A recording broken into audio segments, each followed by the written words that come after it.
ನೋಡು ಮಗ, ಹುಟ್ಟಬೇಕಾದ್ರೆ ನಾವೇನೂ ತಂದಿಲ್ಲ, ಸಾಯಬೇಕಾದ್ರೆ ಉಡ್ದಾರನೂ ಬಿಡಲ್ಲ. ಇರೋ 4 ದಿನ ನಿನಗೆ ನಾನು, ನನಗೆ ನೀನು ಚೆನ್ನಾಗಿರೋಣ. ಅದನ್ನು ಬಿಟ್ಟು ನಿನ್ನನ್ನು ಕಂಡ್ರೆ ನನಗಾಗಲ್ಲ, ನನ್ನನ್ನು ಕಂಡ್ರೆ ನಿನಗಾಗಲ್ಲ, ಈ ಥರ ಬದುಕಿದ್ರೆ ಆಯಿತಾ, ನೀನಾದರೂ ಖುಷಿಯಾಗಿರ್ತೀಯ ಅಥವಾ ನಾನು ಖುಷಿಯಾಗಿರೋಕ್ಕಾಗುತ್ತಾ? ಸ್ವಲ್ಪ ಯೋಚನೆ ಮಾಡು. ಆಲೋಚನೆ ಮಾಡಿ ಎಲ್ಲರೊಳಗೆ ಒಂದಾಗು ಮಂಕುತಿಮ್ಮ ಅಂತ DVJ ಅವ್ರು ಹೇಳಿದ್ದಾರೆ. ಸೊ ಚೆನ್ನಾಗಿರೋಣ ಮಗ, ಜೊತೆಯಲ್ಲಿರೋಣ, ಜೊತೆಲಿ ಬೆಳೆಯೋಣ, ಒಳ್ಳೊಳ್ಳೆ ಆಲೋಚನೆ ಮಾಡೋಣ, 4 ಜನಕ್ಕೆ ಸಹಕಾರ ಮಾಡೋಣ. ಏನಾಗುತ್ತೋ ಅದನ್ನು ಮಾಡೋಣ. ಆಗಲ್ವಾ?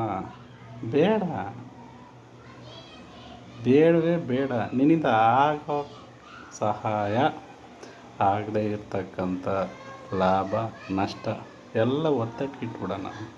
ಇನ್ನೊಬ್ರಿಗೆ ತೊಂದರೆ ಆಗದಂಗೆ ಬದುಕೋಣ. ಎಸ್.